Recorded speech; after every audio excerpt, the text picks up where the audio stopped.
What's happening? It's a good time to play and chill, but I got a lot on my mind. Now,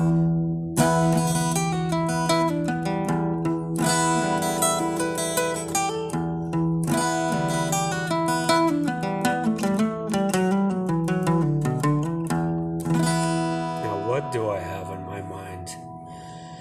Well, I'm trying to figure out where the chess pieces are being moved to and why. What came first, the chicken or the egg?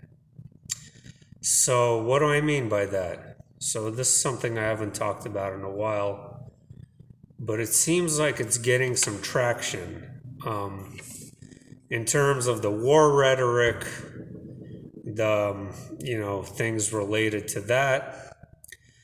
So, we have supposedly Russian soldiers amassing on the Ukrainian border. And by the Ukrainian border, I mean Crimea, which to me sounds strange that it would be part of Russia. Why? Well, I am Russian. For those of you who don't know, I grew up here, but speak Russian, and I've been back there a few times. And one time, I was in Crimea for 3 months for an entire summer. So I practically almost lived there. It is an astonishingly beautiful place. Oh, you would not even believe the amazing coastlines, the Black Sea. It's like the French Riviera or like an idyllic Greek island. I mean, there's so much history there. There's so much beauty. There's so many different cultures of people. It's not just Ukrainians or Russians. There's Mongols, and then there's other ethnic groups all mingling together, and there's Greek people and Turkish, and it's just such a unique place. I mean, when I was there in 2003, and it was Ukraine, so it's Russia now. So Russian soldiers are in Crimea, which is Russia, against the Ukrainian border. It's kind of strange.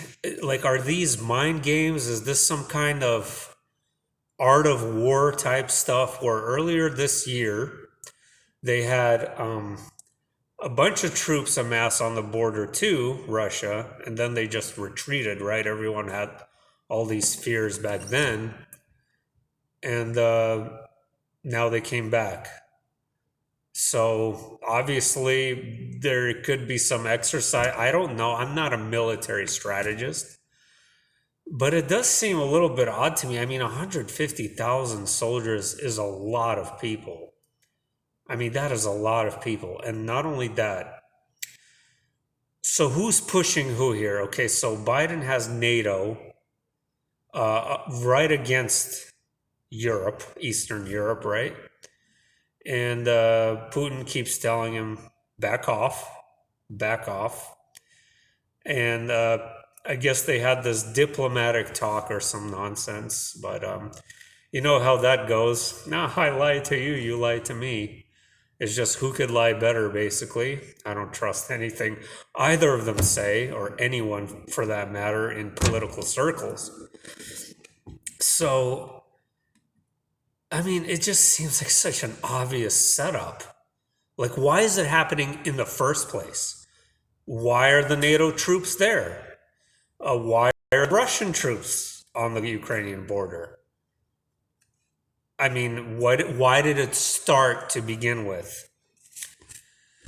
Then, of course, you got Israel playing the biggest mind games of all with the failed Vienna talks of Iran and their supposed nuclear deal that they're diplomatically and strategically blabbering about for years on end now with no end in sight. And then for years on end, Israel has been playing the shadow war against Iran, where they would just like inadvertently murder scientists and shut off power grids and just randomly bomb factories. It's just so bizarre. Um, it, And now they're claiming that they're actually training for an actual strike.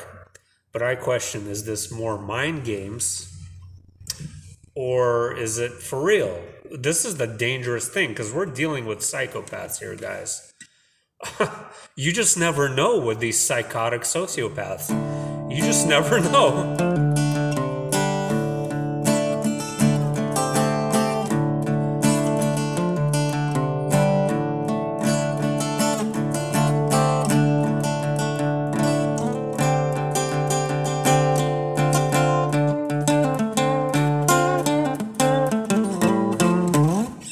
Sorry, randomly playing in between. I'm talking. I can't help myself. Just like a natural instinct. Anyway, so, okay, I mean, it is a dangerous point. We're at a dangerous, pivotal point. We've seen similar close calls before, of course, many times, especially with the Soleimani in January 2 years ago. Um, but they always seem to taper off. They always cool off, right? So whether they actually resolve something diplomatically or we're being played like a fiddle, I honestly don't know.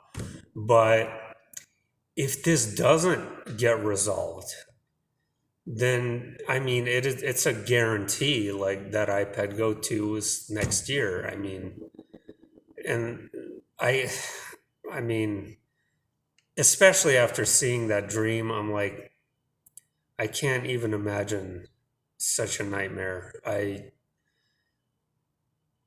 It's just something I can't even fathom. It's not a future I would want or anybody should want. It's terrible, but we're dealing with these psychopaths and these like literal demons too.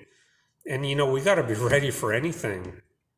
Anything, when you're dealing with these losers basically. It kind of pisses me off, especially if Crimea, I mean, that amazing, beautiful place and Ukraine in general is a very interesting country. It's so sad. And my wife, by the way, is from, basically near the Donbass region, the separatist region that has been in an ongoing war this whole time. She's from a town called Mariupol, which is near Crimea as well. Anyway, um, I just wanted to talk about that for a minute because there's definitely something going on, guys. There's definitely something going on. So,